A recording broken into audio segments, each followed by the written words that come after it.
folks. Thanks for tuning in to the BAMF podcast. I'm your host, Mike Lafferty, and here's our obligatory intro music.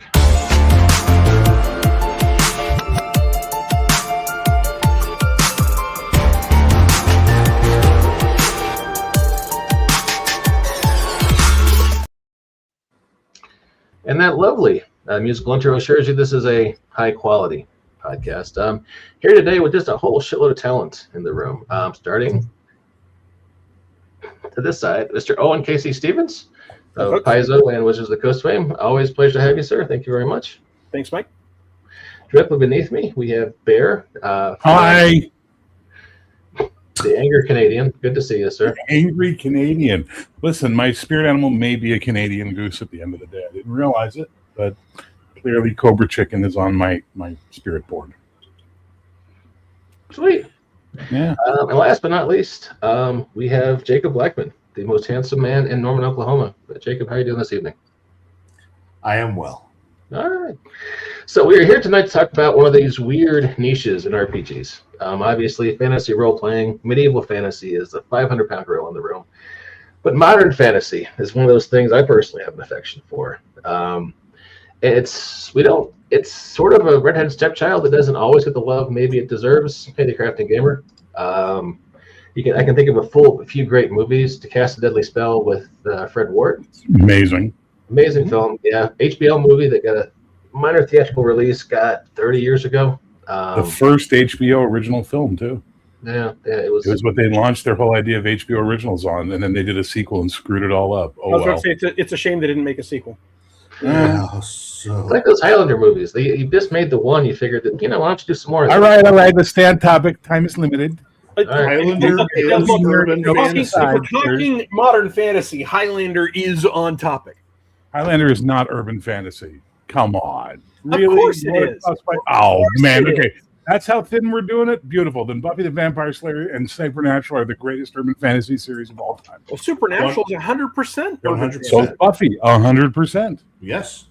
All right, I thought we were going to keep this tight, but if we're just going to open up the playing field to anything, Jesus. So when you wanted to find modern fantasy, if you want to have a discussion. I thought we were doing urban fantasy. I apologize for doing modern fantasy. Well, that Lord of the Rings is modern fantasy because it was made in 2000 whatever. No, it's not, because it's not set in a modern setting and it doesn't have a modern sensibility. Okay, so then that would be urban fantasy, not modern fantasy, right? Not necessarily, but even with urban fantasy, you can make a case that Supernatural is not urban fantasy because it is very much Route 666, right? It's back roads and small towns more than it is urban. But Buffy is set in a city, and that city is a crucial part of the entire setting of the show. I'm not sure I would call the movie urban fantasy, but the show certainly is. I would call the movie urban fantasy, absolutely. But the other thing is, I'm just debating in my head how riled up I want to get you right now. Like, do I want to get you all passionate? Because I like passionate Owen, because passionate Owen fights and he's got some spunk in him. But I don't want you leaving this going, fuck that bear guy. So I don't know. I'll concede your point that Highlander is modern fantasy because it happens in the city of New York and blah, blah, blah. In fact, everything apparently is crucially important to be in those cities, right? Even when they're doing the flashback scenes, they're always in whatever the big modern city is or just outside of it stabbing each other. Not necessarily, because his whole time with training with Ramirez is in the wilds of the Scottish countryside. Yes, because he has left the city in order to prepare for the challenges that will then take place in the city. You want to change the name of the chat, Mike, to We Debate Highlander? Is that what we want to do? But Mike put modern fantasy, right? So that's not my term he used. Okay, but again, when we start with the definition of what we're talking about, so that we have some boundaries. So I think that's a good idea. I personally feel that one of the things that you need there are two things you need for urban fantasy, if we're going to go with urban fantasy. First, it's got to have an urban setting and feel, right? I don't care what year it is or how much people are from Toronto. If your entire show takes place in the great Arctic ice and what you're dealing with are the spirits of the woods, that's not an urban fantasy. That's fair, but then that could be modern fantasy, right? Yeah, no, it could at that point be modern fantasy. How about a blanket in the phrase last of year, you're wrong. I find this funny as hell. So clearly someone finds it funny, and that would be me. I was thinking about, to me, a urban fantasy and modern fantasy both to count as fantasy as opposed to some specific subgenre. I feel they need more than one vector of supernaturalness. By which I mean, if you are looking at just the original Dracula, for example, the only vector of supernaturalness in the original Universal Studio Dracula is Dracula. There is a vampire, vampires are real, and there's nothing else.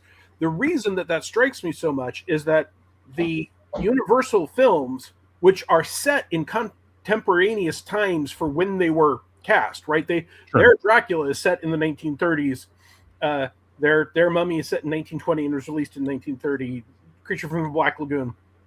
All of those have a single line of supernatural relevance, of power, of source. And then they start combining them.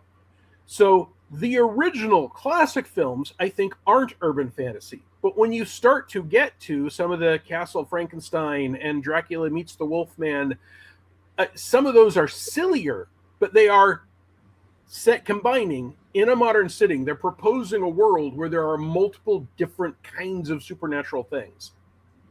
By that logic, Highlander is disqualified because the only supernatural vector is the Immortals and the quickening. Nope, not once you have Highlander 3, which specifically has a sorcerer. I don't know what. I never even heard of Highlander 3. No idea what you're talking about. I have no clue what that is.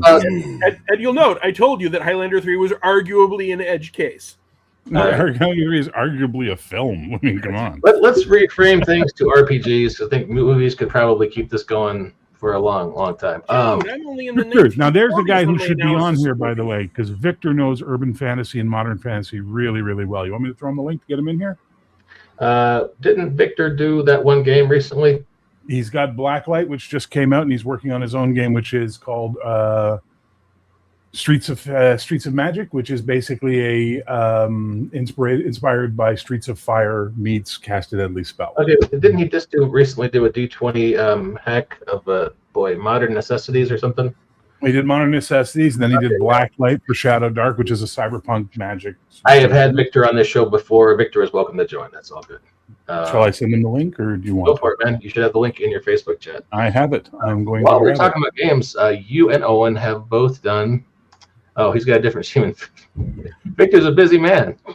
Oh, well, screw us all to hell. Fine, Victor, whatever. So you guys are both doing D20 approaches on, let's call it modern, or let's call it urban fantasy, or let's call it wizards and whatnot in the modern age. Sure. There, you have Arcana Noir on your page. Arcana Noir, the Neon Cycle. Yeah, that's on my Patreon and only on tinyurl.com/Arcana Noir. We'll take you right there, listeners. But you got to be a member of the Patreon. Sorry. Well, it's like a minimal thing to join. It's like $5 a month, or maybe it's even there's even a free tier. So, and Owen, tinyurl.com/Shadowfinder on his blog on Patreon is doing the same approach, sort of based in. If I say Pathfinder First Ed, am I accurate there, Owen? Yeah, Shadowfinder's based on. Shadowfinder's in fact specifically based on the idea that in the Rasputin must die adventure path. Although obviously I don't say this in OGL stuff. That is a official Paizo adventure path where Pathfinder characters on Golarion, standard fantasy feudal characters, end up in World War I fighting Rasputin.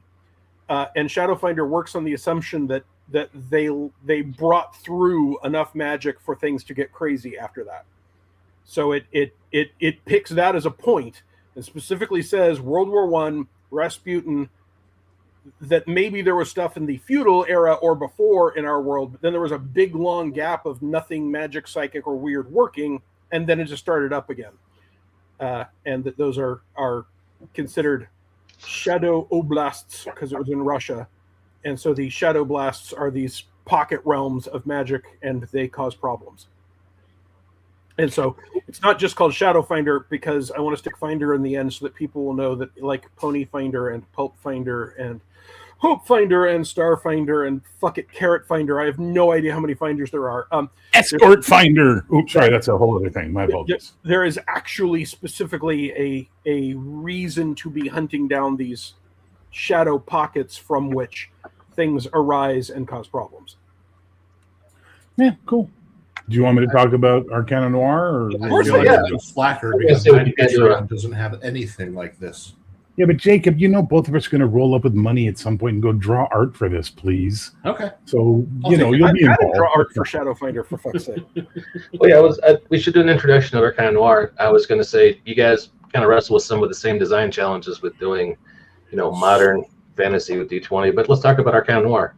Well, Arcana Noir is going to be using 5e as the base because it's easiest, it's really the simplest. And for the modern stuff, actually, Victor Gorchev's modern stuff is actually going to be happily adapted into the Arcana Noir from his material because he did a lot of good work. There's some things we disagree on that I'll change. But the whole idea of Arcana Noir is that basically the Aztec... Okay, it started from I fucking hate Shadowrun. That's where it starts from. I hate Shadowrun. I despise Shadowrun. So being the natural-born contrarian I am, I challenged myself to, can I do a Shadowrun type setting that I actually like because it makes sense or has a rational, logical thing in it other than Shadowdark's chaos system of, the natives did some stuff and then suddenly elves and dwarves are here. What? You know what I mean? Like, it's so weird. So in Arcana Noir, the Aztec end of the cycle was actually predicting something no one could expect, which was something called the Shadow Lady, opened up a portal in Europe and invaded our dimension with orcs and trolls and goblins and dark dragons and all kinds of crazy stuff. And we weren't doing well against that. Magic was kind of kicking our technology's ass and we were getting our asses beat. And then somewhere not long after, a bunch more portals opened up and elves and dwarves and halflings and gnomes and centaurs, all from different worlds that had either fallen to the Shadow Queen or had driven her off, come in, and we have the Twilight War. And the Twilight War kills 3/4 of the world's population. And we're now in 2050. There is one city called Haven, which is around Chicago, old Chicago, which is basically a big cyberpunk, magic punk type city. And then outside of that is chaos and land and trying to reclaim and take all that back and what you can do. Europe is lost, except for England, which is fighting a stalemate war against the forces of the Shadow Queen. Russia has become an ironed off human-only territory that kills any non-humans on sight. The Middle East is a complete Bronze Age shit show. Southeast Asia is, trying to survive. No one knows what the fuck's going on Africa, and South America and Central America have been overrun by chaos and dinosaurs and whatever the hell else you want. And then basically out of that, you play characters probably in Haven. The most popular TV show is called Monster Hunter, and it's this crazy guy who goes out into the wilds and hunts monsters for television. So think like sort of a crazy, what was the crocodile hunter guy's name? Steve Irwin, sort of a crazy Steve Irwin out there, teaching you how to fight monsters while he's fighting monsters and where. So like the Steve Irwin meets The Witcher, right? And that's like the big popular TV show. But in the city, the problem is the elves brought magic, and only 1 in 100 million humans can learn to cast magic. So they're very rare. And the elves control magic. They're the only ones that can actually cast magic like the forces of the Shadow Queen can.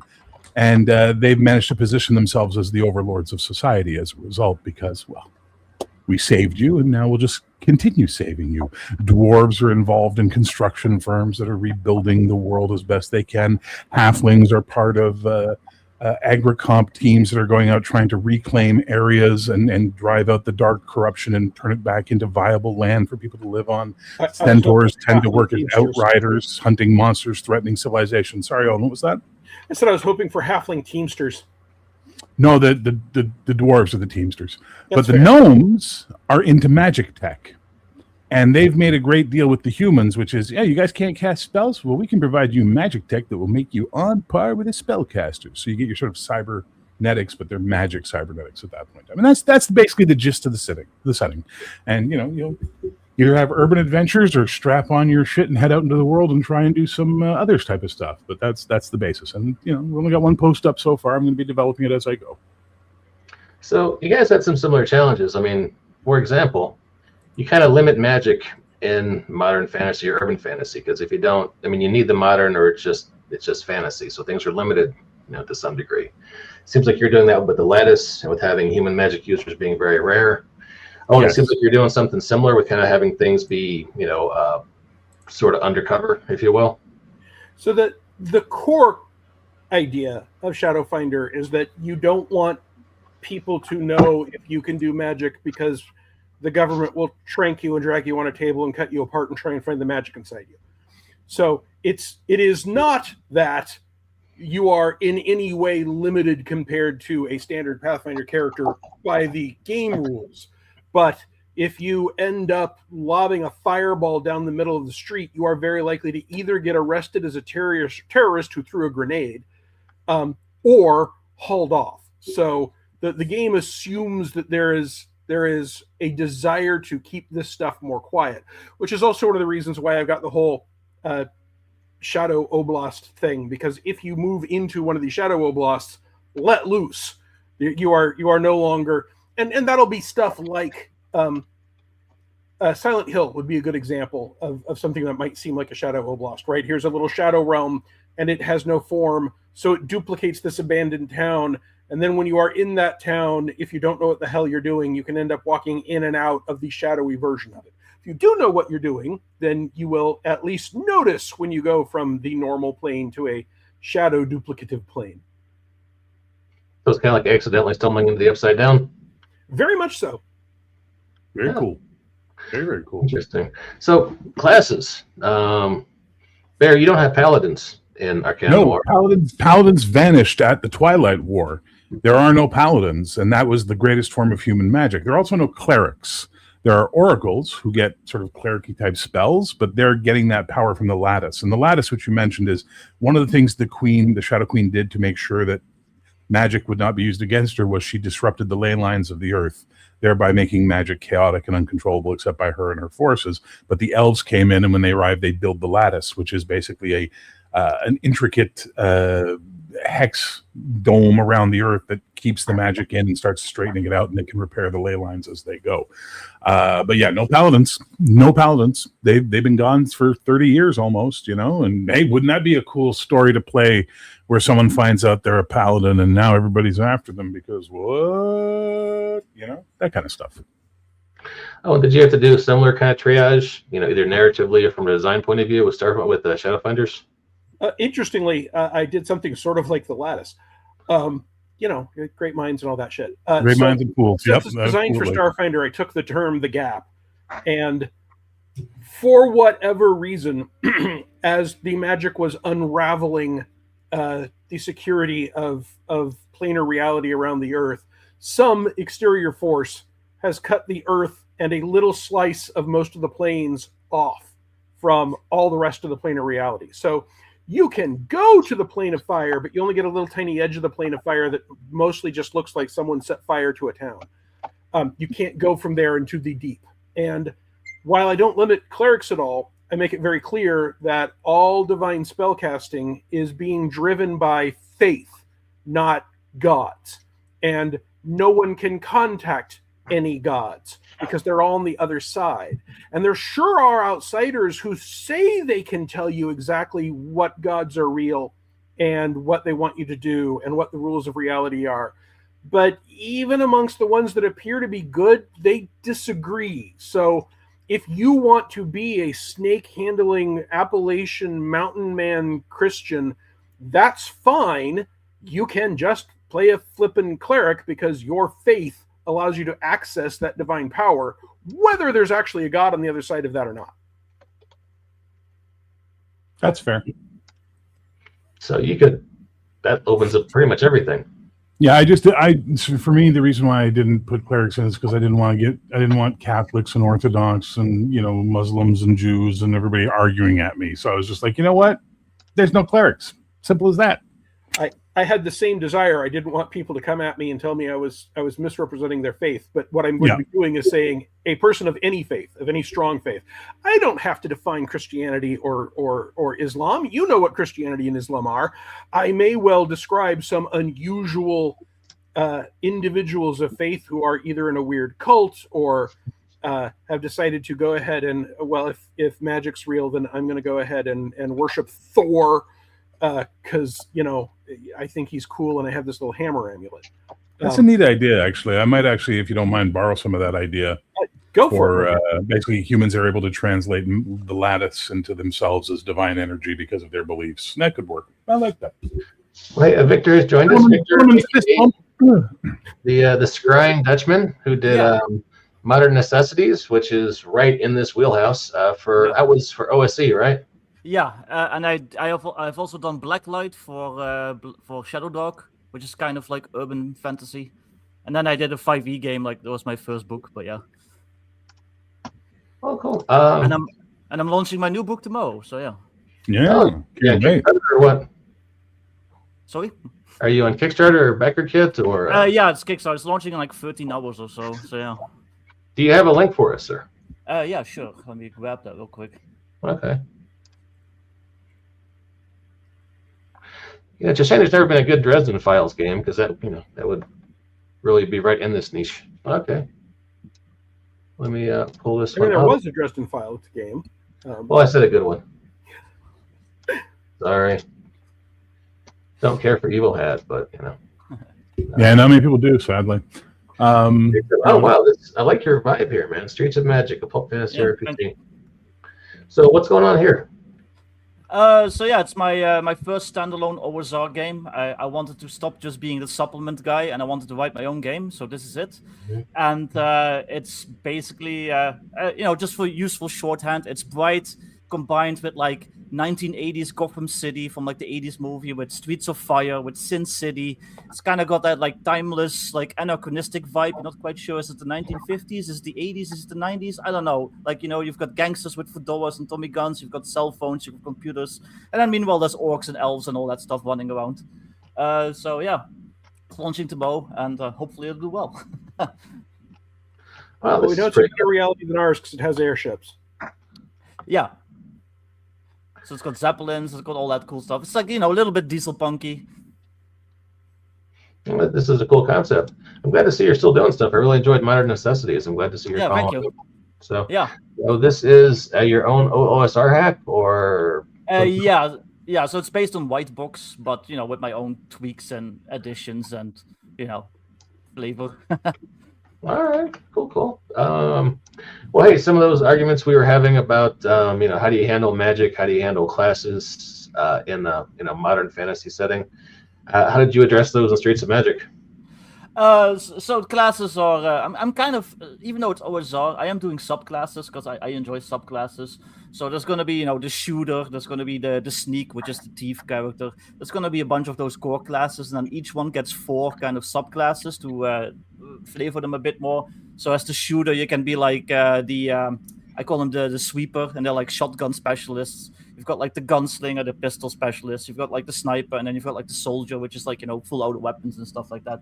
So I'm kind of doing it like that with classes. As for magic, I'm going the ley line route. So, Earth is covered in ley lines, and humanity learned how to tap into them. It's kind of like almost like in Final Fantasy VII, what Shinra is doing, tapping into and tapping into Gaia's energy. They're kind of doing that with ley lines. Wizards also tap into that basically. I'm gonna have different schools of magic, so there's gonna be like demonology, necromancy, technomancy, like weird gravity magic, like whatever I can come up with, because I enjoy just having like specific schools of magic rather than just like the usual hodgepodge of spells that the OSR has, that old school D&D has. So basically like that. I'm adding a thing where wizards, they can snort this drug called rock candy, and it's basically like an alchemical stuff made out of like ley line energy and a bunch of other stuff, and it can like temporarily boost their magic, but it can also cause complications. So I'm just doing a bunch of like fun stuff like that. Okay, that's pretty interesting stuff. Well, we're heading towards the second half of the show, so we could probably argue again. Victor, if I were to ask you what one movie or book was the largest inspiration on you for Streets of Magic, what would it be? Probably Streets of Fire, which I wouldn't say is like, it's not urban fantasy, it's not modern fantasy, but it does have that anachronistic thing that I like. It's it looks like the 1950s, but everyone's playing 80s rock music and stuff like that. So that's why I called it Streets of Magic, and the cover is actually inspired by one of the original movie posters for that. I think that's a really fun movie, and it showcases that weird mix of like eras that I wanted to go with. So yeah, I would probably say that. It's not urban fantasy, you're right, but it calls itself a rock and roll fairy tale, and I think the distinction between fairy tale and fantasy is relevant and important here. Yeah, it is a fairy tale, and it's a fairy tale where the good guys are not always good, and the bad guys are definitely bad, and it's definitely set in something after a war, since two of our action characters, someplace, sometime. Yeah, you know? Exactly. Yeah, I love that movie. Yeah, but if you added a devil dust snorting street shaman to that movie, I don't think it would not fit, right? Yeah, exactly. Yeah. So yeah, I would say that, and then like I said, Bright, always a fun movie. I love that movie. A lot of people didn't, but I enjoyed it. I already mentioned a bunch, like Sin City, the '89 Batman. I love the way Gotham looks in that. Also the '90s cartoon, the Batman '90s cartoon. So basically a bunch of like those inspirations. I gotta tell you, I enjoyed Bright way too much. I really liked that movie. I watched it 2 or 3 times during a week. I love Bright. Yeah, I would say for me, for our canon noir, Bright, the 3 biggest influences on it, the 2 positive, are Bright and Almost Human. Those are the 2 biggest influences on it, and the positive, and then the negative, but made me want to make something better, would be Shadowrun. Yeah. Also, Cast a Deadly Spell, also fun little movie. Yeah. Well, Cody's doing that. Cody's some of us know Cody, some of us don't. Cody's got a Wizards of Shadow City is coming. He's working on that right now, which is 100% a Cast a Deadly Spell role playing. Yeah. Yeah. That was a great movie. I could watch it right now. Owen, what's the single film or single book that was the biggest inspiration for you on Shadowfinders? I think I mean it's hard to pick one, but if I have to pick one, it's the 1999 The Mummy. Oh yeah, Brendan Fraser. Yeah, cool. It's a movie where we have undeath, and prior to that, we knew that there are people that have ancient spells and curses. Gods are real, but a lot of this stuff is locked down and not currently particularly accessible, and most of the weird stuff happens either in the city or in the tomb. So there's sort of these almost dungeon-like settings, which the tomb is a dungeon setting, where most of the action is taking place. I would also throw right in there, for example, Big Trouble in Little China, which I admit is representative of a lot of Asian stuff that has a whole ton of mix of magic and modernness.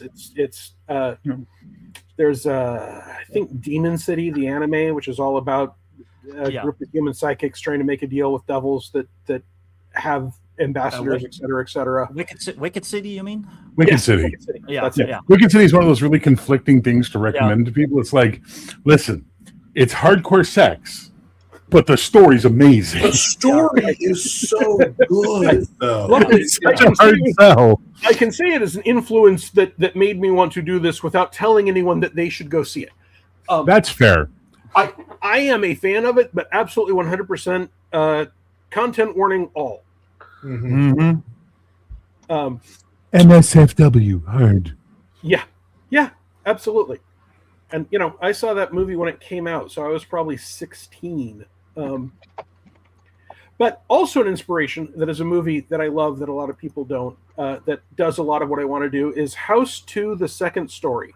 I love that movie, Which is not a serious film, but for me is a wonderful film. And it is very much an urban fantasy film where you have, the homeowner's concern, one of the most urban concepts. I bought this house. Oh my God, is this a money pit? Can I ever take care of this? Can I live in this modern setting? Is blended with, oh, by the way, what we found here was your standard portal to another reality. Let me go see Bill Towner, electrician, adventurer. Yeah, I love that guy, man. What you got here is one of your basic transdimensional portals. That movie I recommend. And if you don't like it, then you have a different sense of humor and adventure than I do, which is fine. You're welcome to be wrong. But it is for me very influential for the sort of multiple weird vectors cramming together, in this case, in one place. Yeah. So let me add, a lot of these movies we're recommending, especially some of the ones we all like, are decades old. Bright, most recent one, basically flopped. They're not going to make another one ever. It didn't flop. It actually was a massive success. It was a huge success for Netflix. They were going to do the sequel. Then the director, whatever his name is, Max Landis. No, Max Landis was the writer. The director was another guy. He was prepping the sequel, and then he dropped out. And then the writer's strike happened, and then COVID happened. It was just this perfect storm of things that would cause you to delay. And then by the time it delayed, Will Smith wasn't available anymore. Also, Will Smith slapping the snot out of Chris Rock kind of reduced his Q rating real fast on that. And Netflix just finally said, no, we're not going to risk this anymore, which is a shame because it was their highest viewed original creation at its time. I didn't know that. That is news to me because I was heading towards, there was a Dresden's Files show that got canceled prematurely, and just saying, does the public really have an appetite for modern fantasy? It seems like maybe they do. Right? Maybe prove that. It just hasn't really been scratched. It hasn't been scratched much in the last decade or so, except for Bright. So from within the industry, I could say this. This is all I can tell you as someone who's in the industry. It's not that the public doesn't have a taste for it. They do. It's that Hollywood executives don't have a taste for it because they still hold bad flavors in their mouth from the end of Game of Thrones, from the Willow failure, from this, from that. So they see this stuff as dangerous and costly. And someone's going to have to come along, do it cheap, produce a mass hit that blows up like Lost did or something else, and then they're all going to come running for it. Was that a Supernatural TV show, though? They did make an animated spin-off, and it didn't do well. Yeah, no, it was like, it was like samurai stuff. Like, yeah, right, it was. But to them, they were trying to expand their IP, and the expansion didn't go well, so they didn't have the appetite for the risk. Yeah. Mike, also Max Landis got cancelled. Yeah. Were you trying to get to asking us to do more modern film examples that we like for modern fantasy and urban fantasy? Well, I was getting back to, I think, the conversation we had to start the show, which is if we're going to say it's modern fantasy, then you got to loop in things like Buffy and Supernatural, which are both long-running, relatively successful, IPs that, sort of you have modern situations with vampires, werewolves, magic users in both of those shows. Warehouse 13, Sanctuary. You guys remember that show? Yep, Sanctuary. Yeah. So what's that? The Nicolas Cage movie, Mandy.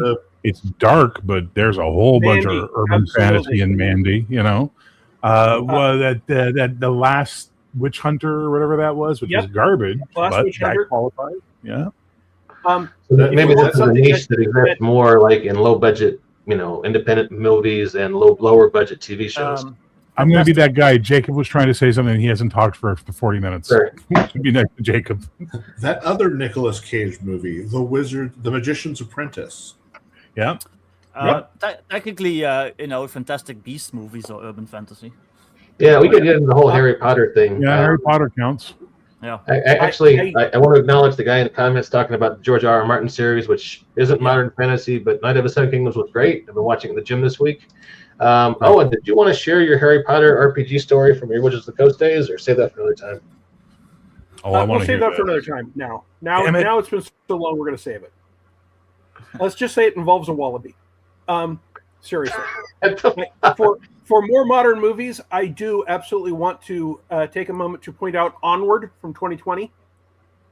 Which is with the Wizards of the Van, and they bring back their dad, which is a dance. Yeah.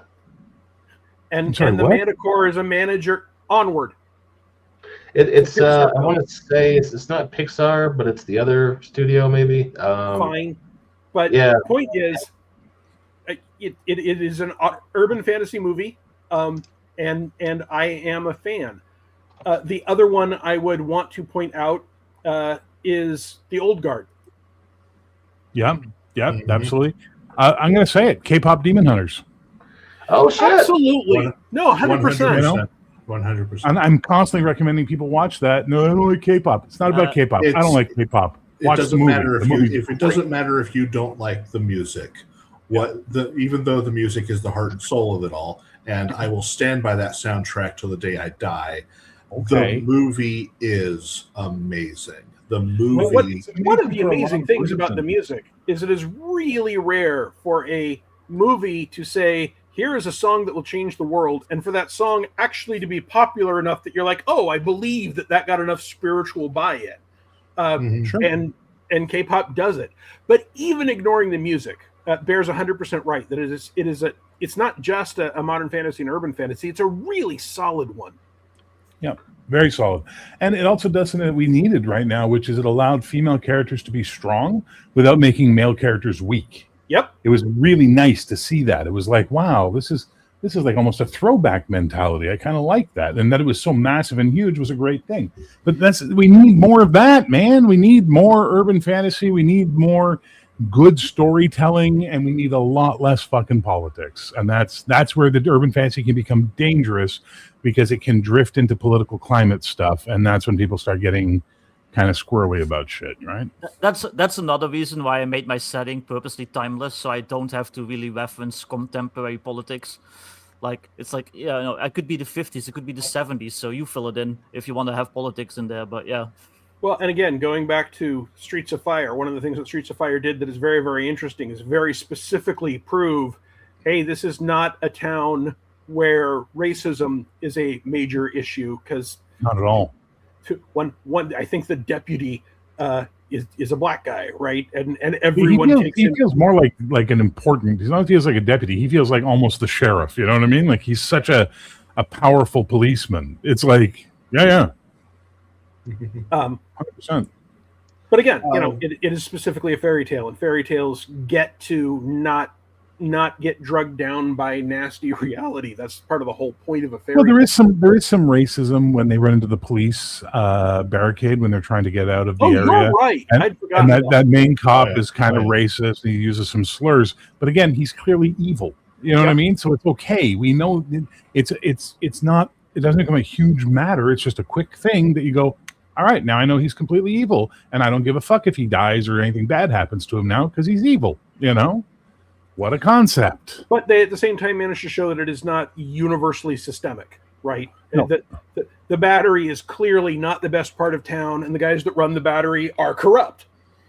But it does have the sexiest bar dancers. Just saying. Damn. Oh, yeah. Can I give a couple shout-outs since I didn't do any on the movies there? Yeah. Go for it, please, sir. Yeah. All right. Being the visual guy I am, and coming up with art and some other projects that I've done, some people that have inspired me, and especially in the terms of urban fantasy, I would recommend people check out the Frank Cho comic called Skyborn. It is about the children of Lazarus, who are immortals, fighting in modern day against mythical monsters. And Merlin is trying to unleash mythical monsters onto the world to return the world to magic instead of science. That comic is like 10 years old. It was made back in 2016. Another series I would recommend. It's still ongoing. It is the Jane Yellow Rock series. Oh yeah, I love that one. Yeah, by Faith Faith Hunter. Yeah, and it is one of the best urban fantasy series I have read. It's the caveat is everything was normal up until the 1960s, when it was revealed that witches and vampires exist. And witches and vampires have been a reality in the world since the 60s, and in the modern era, more things are starting to show up. Yeah. Yeah, I've read like 10 books of that. I need to continue this series at some point, but yeah. I highly recommend them. They are some of the best urban fantasy out there. And it is solid urban fantasy because it all takes place in New Orleans. Yeah. And the main character is a skinwalker, so yeah. Well, if we're going to... Boy, True Blood. We were doing... I think I kind of blocked that out from my memory because the last season was really bad. But yeah. On my own end, for RPGs that I would recommend, I really like The Monsters Are Our Heroes by Bloat Games. It's a simple RPG system where you get to play monsters like vampires, gillmen, the Invisible Man, werewolves, and all that, fighting in modern day against mythos monsters and cryptids and mythological beasts. I did an expanded bestiary with Fainting Goat Games, and I also did a adventure with them that goes with that game as a supplement. Yeah, that was based on the Black Hack, which is sort of a super fun streamlined take on the OSR, and I had a lot of fun with that system in general. But yeah, that's sort of Creature Commandos fighting Cthulhu. That was a fun setting. If we're talking about books real quick, one of my favorite urban fantasy, like modern fantasy book series is Monster Hunter International by Larry Correa. Basically, supernatural exists. The government pays out bounties to like these private like security firms to like hunt monsters. And it's a little bit tongue in cheek sometimes, but it's really fun. What'd you think about that Troll Hunter movie out of Norway a few years ago? I watched the sequel like a couple weeks ago. It's alright. I like them. It's like Nordic kaiju. Yeah. Jacob, is Faith Hunter better than Anita Blake? I have never read Anita Blake, so I cannot make a comparison. They're actually kind of similar. Anita Blake is probably more sex. There's a lot of sex in here in Anita Blake, yeah. Her character like bangs everything and everyone apparently in those books, if I remember right. But otherwise, they're actually fairly similar, yeah. Like the chick getting entwined with all the different supernatural factions, and yeah. It's very similar to kind of what happened in True Blood. Hey, just want to circle back to Onward because it's my show, and one thing Onward did really well was it returned that genre from the 70s of two guys in a van having wacky adventures that we don't see much anymore. Hey, it is Pixar. I was right. Yeah, you were. Two guys in the van. Unfortunately, Chris Pratt and Tom Holland. Well, actually, I don't have a problem with Tom Holland. Chris Pratt, I didn't used to have a problem with him, but he's in goddamn everything these days. So I kind of just got my Chris Pratt tank full for the last couple of years. But yeah, they are. Are they elves? Are they orcs? Remember what they were, Owen? So I haven't seen it since it came out. I've got this vague memory that they're trolls. Okay, yeah, and they want to summon their dad, and it's two guys in the van having wacky adventures trying to get the spell components and get the whole thing working so they can resurrect their dad for the night. And it doesn't quite work. They resurrect him halfway, so it's just like his legs run around with him until at the very end they manage to resurrect him completely for like 90 seconds. But it was fun, but I wouldn't mind seeing a sequel to that either, but I don't know how well I don't know. Pixar seems to just do sequels these days, don't they? Yeah. Well, except for Toy Story. Because Toy Story 14 is coming. It's super hard to know how anything that was released in 2020, 2021 did, because the pandemic crushed all going out. So I think they released that direct to streaming. Yeah. I have to go, but do you guys remember? It was like maybe 15, maybe even 20 years ago at this point. In time flies. It was like the show on MTV, and it was about LAPD dealing with like vampires and werewolves and zombies and stuff. I loved that show. That was a great show, but I can't remember what it's called. But yeah, I do remember it. It was zombies and werewolves at least. We got one season. Being Human. Was it Department 13, Bureau 13? No, it was like actually like it played like a cop show. So it was like the LAPD. Was it Being Human? Was it that one? No. No, they had a dwarf on the cast. I remember that. Death Valley. Yeah, that was it. Never saw it. Yeah, they did, this is the first I heard It of was it. really fun. The series from 2011. Yeah. Oh, it was like a mockumentary. Yeah. I they only did one season. recommend It was giving really it a look. Yeah. Okay. We'll check that out. Hey, Victor, pleasure talking to you, sir. Good luck with your Kickstarter. Yeah, I mean, one more time for anyone conceit is that someone is now doing a documentary about. Do we lose Owen? Hello? Hey, for anyone who wants to back Victor's Kickstarter, tinyurl.com/Streets of Magic. Victor, thanks again. So I know you gotta run. Pleasure talking to you. Yeah, well, thanks, and see you guys later. Have fun. Yep, take care. Bye, Victor. See you. Oh, and you were saying, sir? Can you guys hear me now?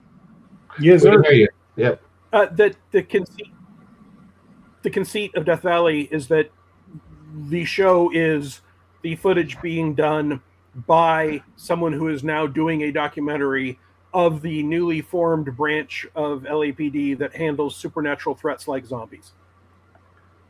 Okay. That's a cool concept. I don't recognize anyone on the cast. No.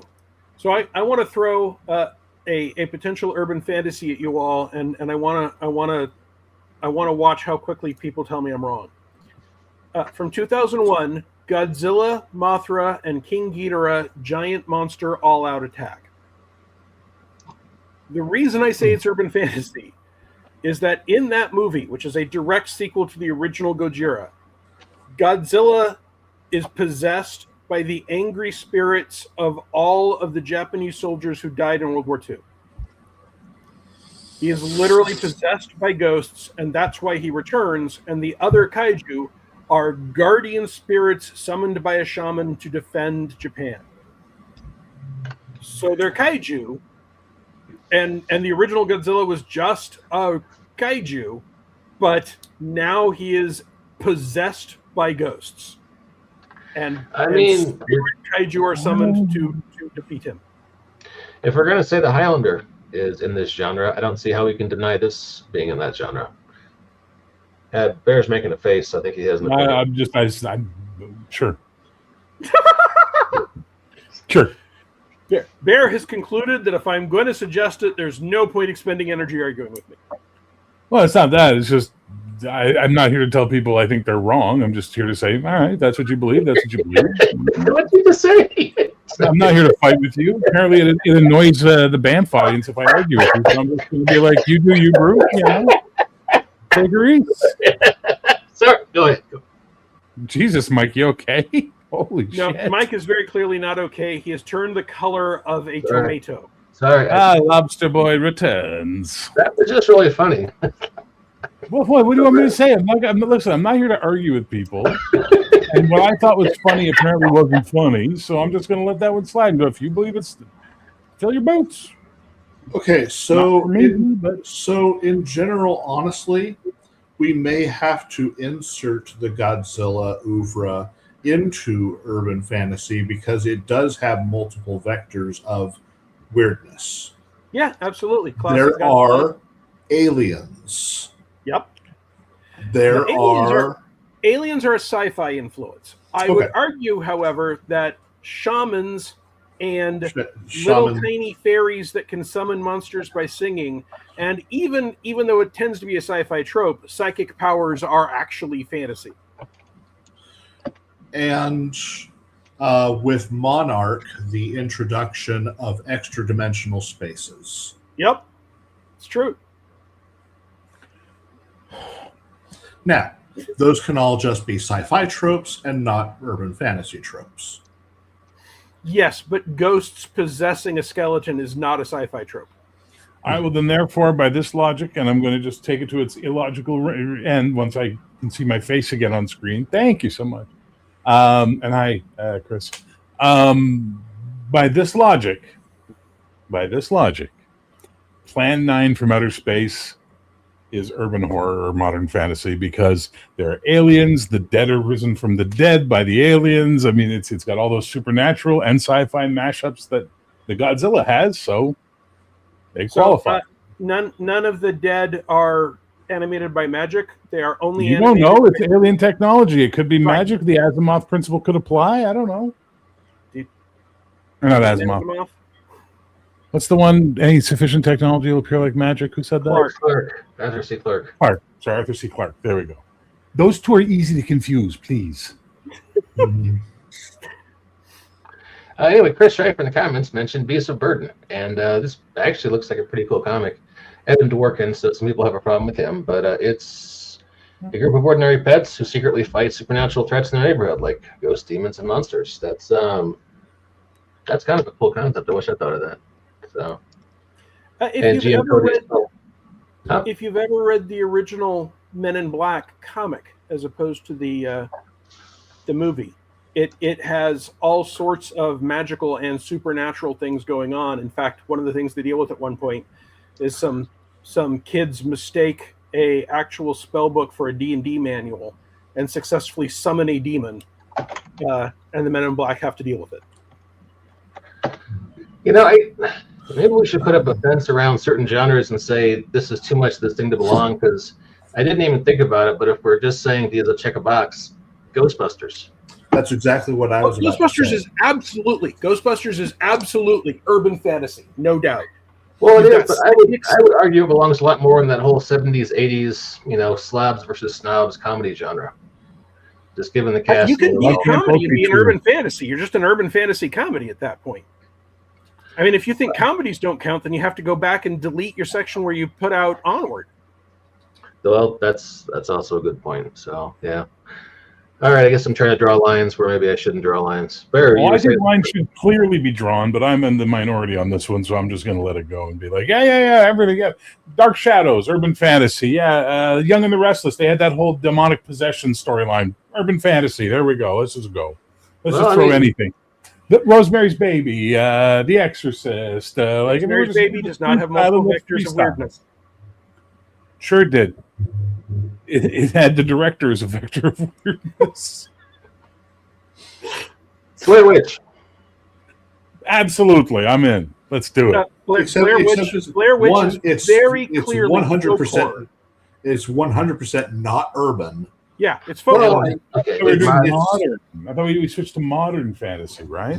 They have a camera, so it's in the modern era. Yeah, it's modern. There we go. Technology. Evil Dead. Again, folk horror. Again, I don't necessarily agree to your vectors theory. That's something you've postulated as your basis. It doesn't mean it's law. It just means that's what you qualify by. Right, but this is the first time anyone's questioned it. Well, because you still put Highlander in there. And Highlander does not have multiple vectors until you get to crappy sequels. So the original Highlander, which in and of itself is not modern fantasy then, by the vector theory. And you'll note that I noted that it was a edge case, although Victor was in here posting that he felt that since it had societies of multiple different immortals that it counted. We don't see that with the stupid TV show, which is garbage, so we're going to get into that, please. There's the TV series Special Unit 2. We have not, but that's a good catch. That's one that would definitely fit. Grimm also fits. Haven, I'm not familiar with. Bewitched, if we're including everything we've been talking about, I guess we have to, but so this is what happens when we don't actually have real boundaries. Just everything can suddenly become it, and then it loses all meaning and becomes just a swill. Hence, my statement is modern urban fantasy requires two things: modern and fantasy. So we take horror right out. If it's got horror, it becomes horror by default because horror is now there. If it's got sci-fi, it's now sci-fi because sci-fi is such an encroachment. It's like a deluge of stuff, right? So that's my personal take. That's all. So by that, Highlander is urban fantasy. Sure. And by your definition. Sure. Well, let me ask you this. There's so many spells cast around in Highlander. Why not? Has anyone besides me here watched People are immortal. They have the quickening. I have watched Magicians. If you think that being able to feel the heartbeat of a doe and therefore run fast isn't as much a spell as anything Gandalf does, I don't think it made him run that fast. It just made him run. I didn't see him going. I didn't see any of that. I just saw him and Sean Connery running on a beach. That's all I saw. So by that logic, Top Gun. But could the Ghostbusters in the world of Shadowfinders? What? Could the Ghostbusters exist in the world of Shadowfinders? Something like them does, sure. Okay. Bear. Yeah. Do you see could a group like the Ghostbusters exist in Arcana Noir? It'd be weird, but sure, you could if you really wanted to. I mean, it'd be strange. I mean, in Arcana Noir, right, they would not be proton packs. They would explicitly be magitech that is tuned to dealing with incorporeal undead. Yes.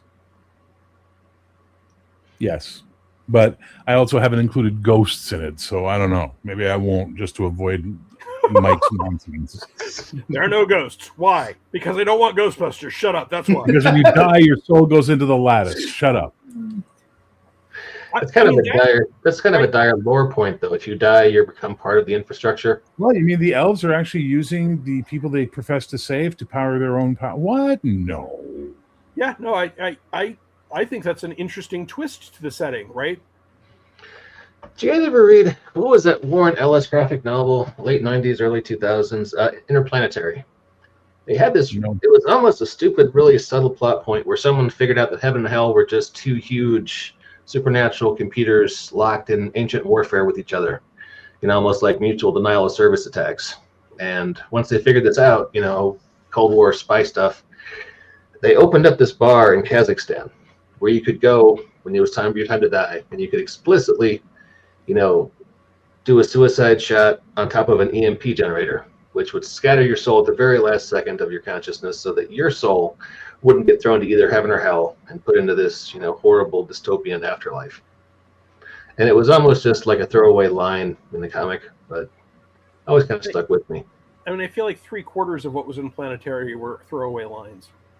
That's Warren Ellis, though. A lot of cool ideas just kind of shotgunned out there. So, some of that is an effort to make the world feel lived in, right? In a realistic setting, especially a realistic weird setting, if as stupid a term as that is, there will be things that you hear about that are not the focus of today's quest. Otherwise you get the situation where every time you sit down and you watch the news story is exactly about the thing that you've been worrying about for the past week. Yeah, and that's going to make the world feel very small. So, well, I feel like we've had a lull in the conversation. Have we talked about this subject to death? No, it's just it's such a broad field all of a sudden as opposed to a focused field. So it's very hard to sort of have a conversation about, well, I think it's this, and then one of us going, and then debating about what qualifies. I mean, without boundaries, without rules, boundaries, and an end zone, how do we tell, right? So it's easy for me to have the conversation. It's just that after an hour, I'm tired. That's the only reason. Well, that's true too. This has been a high energy discussion for everyone but Jacob. Now, Bear and I could shut up and make Jacob talk about it. Jacob, question just for you. Right. Is this conversation more useful with a vibe check? Do you have to say this feels like it belongs on the shelf next to cast a deadly spell for it to fit in this category? I would certainly say there's a vibe check involved, yeah. Because there's going to be times where maybe it's a little more fantasy, maybe it's a little more sci-fi. You have to really look at it. How much of it into it fits the criteria. They're like any fantasy or any sci-fi, there are multiple genres within those. Like for science fiction, is this like classic science fiction where it's just a hypothesis of we introduce this new technology to the world and that's the one sci-fi thing? Or is this broad science fiction where we're going out in space and dealing with aliens? Or is this, a little more narrowed science fiction like The Expanse, where it's hard sci-fi, no aliens, just people and our technology and politics and all that. Book 2. Yeah, I haven't. You can tell I haven't read The Expanse. Or is this cyberpunk, which is science fiction, but it's just slightly ahead in the future with dystopianism. There are so many elements that can go in it that either dilute it or help it. You need to be able to find your focus. Is it maybe like the kind of urban fantasy we're talking about, like Cast a Deadly Spell? It's kind of being the archetype. You got to have noir in there. You don't have to have noir. No. That noir was just the setting for that, because they were going for that gumshoe detective story feel. That was Dark the whole City's point. sci-fi. I think Dark City counts as sci-fi more. Dark City is absolutely sci-fi. Yeah. So you could take a lot of scenes from Dark City and recontextualize them, and they would work as urban fantasy. But the movie as a whole is explicitly pure sci-fi. Mm-hmm. But no, it doesn't have to be noir. I would argue. I have the feeling, for example, that we would all agree that The Last Witch Hunter is urban fantasy. We would also all agree that it's garbage. That's not the point. Okay, But it is just not say it. noir. No, it's not noir. No. Harry Potter's not noir.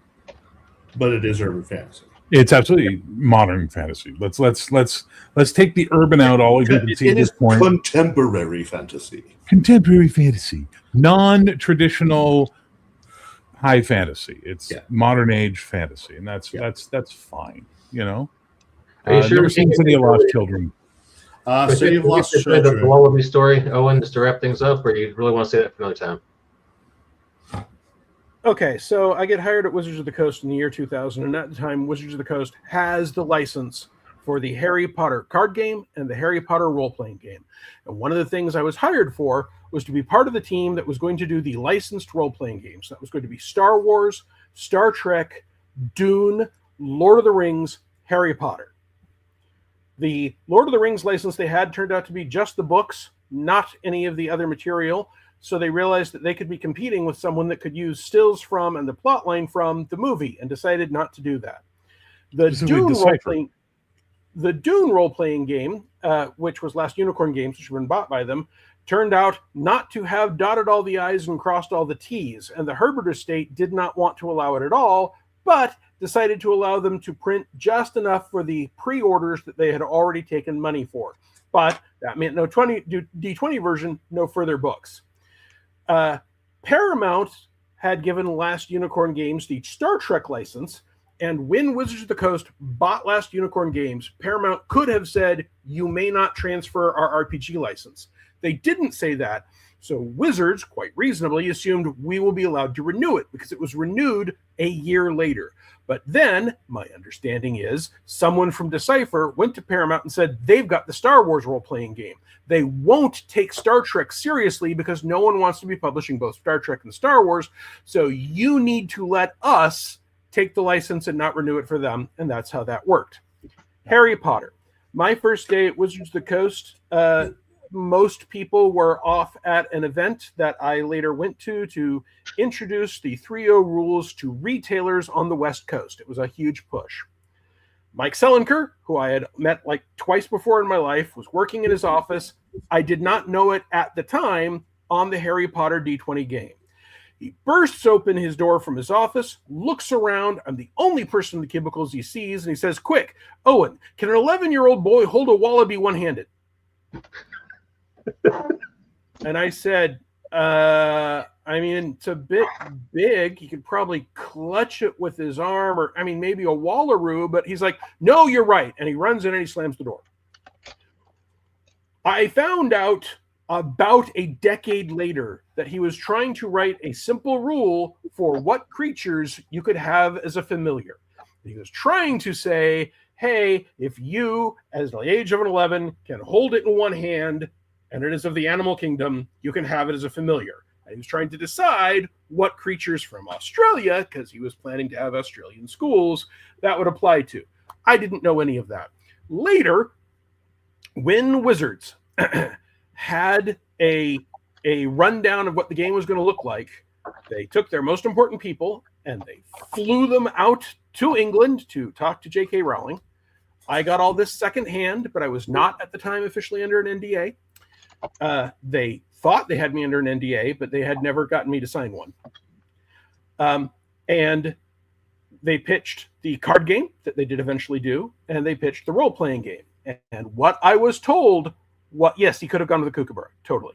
He may have, for all I know. I never saw the rules. What I was told by people who were there was that J.K. Rowling did not like the idea of anyone being able to decide what any of her characters did, even in a fictional game that no one would ever hear about. And Wizards went to Universal and said, you licensed a role-playing game to us. That is, by definition, a game where one plays roles. And JK is saying she will not approve any game where you can take the role of any character in the universe, even a new one you made up yourself. So we have paid money for this license, which we cannot get an approval for. And Universal went, okay, you're right.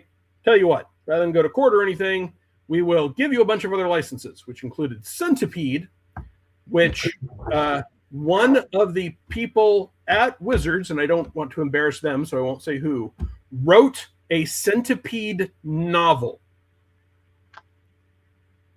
Cover art was done. It was edited. It could have gone out before someone in the book department decided no one is going to buy this. And we didn't have a Centipede D20 game ready to go. So I was originally hired for all of these various roles, and then the only one that was left was Star Wars. So when they decided that Star Wars was not going to bring in the amount of money that needed a whole team for, and there was an official change, I was hired because Wizards decided they were not going to have any freelancers. Everything would be done in-house so they could control quality, control secrets, have everyone in the project in the same room. And then a little less than a year after I was hired, the C-suite decided instead, after Peter Atkinson had left, that the role-playing game division had to make the same return on investment that Magic the Gathering had. So that is why there was a huge round of layoffs, because the only way to do that was to fire a bunch of people and do freelance. And that is my Wallaby-related Harry Potter role-playing game story. You know, Owen, I have a lot of jealousy about your career in RPGs, and then you tell me stories like this, and I'm like, maybe it's okay. I never went that route. So. I was hired, paid moving costs, put up in a hotel for 2 weeks so I could find an apartment. And after 10 months, I asked, is my job secure? Can I sell my house in Norman?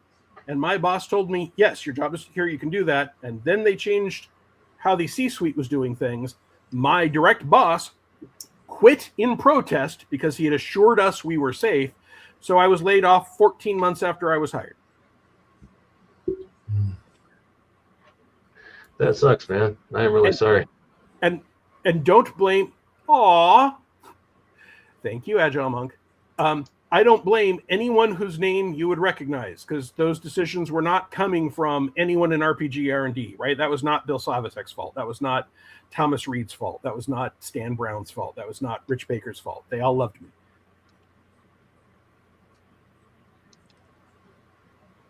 Well, guys, this has been a really fun podcast. I know everyone's getting tired. I think that's a great story to end on, though. Bear, I see you smiling like a Cheshire cat. I'll give you the last word. No, God, no. Give it to Jacob. Jacob. If you enjoy this content, please subscribe to the BAMF Podcast Patreon or Coffee. Send us money so that Mike can give us the donuts he has always promised but never delivered on. And if you like the things that Bear has been saying, please sign up to Bear's podcast, where you will be able to find material on Arcane Noir, which sounds cool as shit. My Patreon. Thank you, though. I appreciate the high praise. Absolutely. Yeah, you want to see really fast? Hang on. I'll show you guys really fast if Mike will allow it. Yeah, I will show you the amazing logo I whipped up. Yes, I used AI, but I don't care. I don't play that nonsense. I just do it as I do it. The amazing, because I like having visual inspirations when I create. It matters to me, and this is the one I created for Arcana Noir, the Neon Cycle. Feel free to share it there, Lobster Boy. This inspired. Looks like a casino marquee. Yeah, it inspires me. It makes me excited to want to write and create. That is pretty cool. $5 a month for my Patreon, guys. You got at least thousands of articles, back catalogs, superheroes, fantasy, you name it, and lots of new stuff coming forward. Please check it out. Zenith Comics. No, sorry. Yeah, Zenith Comics at Patreon. or tinyurl.com/Arcana Noir will take you right there. By that same token, you can find Owen Shadowfinder on his Patreon, tinyurl.com/Shadowfinder. Thanks for tuning in to the BAMF podcast tonight, folks. You have a good evening. Guys, thanks for coming out. And we'll catch you next time.